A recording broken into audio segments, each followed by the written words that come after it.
Baik, perkenalkan nama saya Rija Ramadan, asal daerah Nangapino, Kabupaten Melawi, NIM 19150414495, Prodi PBSI, Pendidikan Bahasa dan Sastra Indonesia, asal kampus STKIP Persada Katulistiwa Sintang.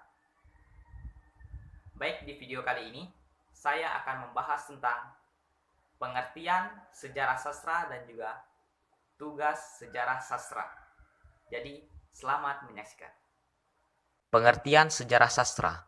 Sejarah sastra adalah cabang ilmu sastra yang menyelidiki perkembangan cipta sastra sejak awal pertumbuhannya hingga perkembangannya sekarang.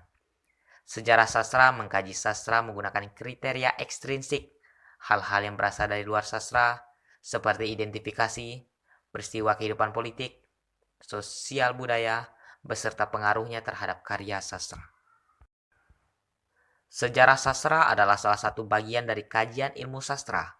Kata sejarah berasal dari bahasa Arab, sajarun, yang berarti pohon. Pohon menggambarkan adanya akar, cabang, dan ranting yang memperlihatkan adanya proses susunan peristiwa secara kronologis.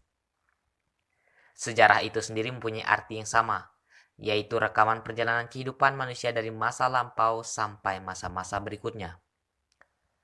Karya sastra adalah salah satu bagian dari aset budaya suatu bangsa.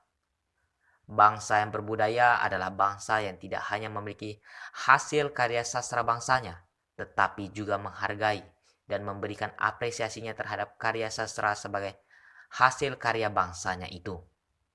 Sejarah sastra Indonesia adalah bagian dari kajian ilmu sastra yang mempelajari kesusastraan Indonesia, mulai munculnya kesusastraan Indonesia sampai masa-masa selanjutnya, dengan segala persoalan yang melingkupinya. Sebagai contoh, di akhir abad ke-20 terbit novel Saman karya Ayu Utami yang menghebohkan dunia sastra Indonesia. Tahun 70-an terbit novel-novel trilogi Iwan Simantumpang, Merahnya Merah tahun 1968, Ziarah tahun 1969, dan Kering 1970 yang dianggap novel absurd, sara filsafah yang sulit dipahami karena berbeda dengan pola-pola cerita pada novel-novel tahun sebelumnya.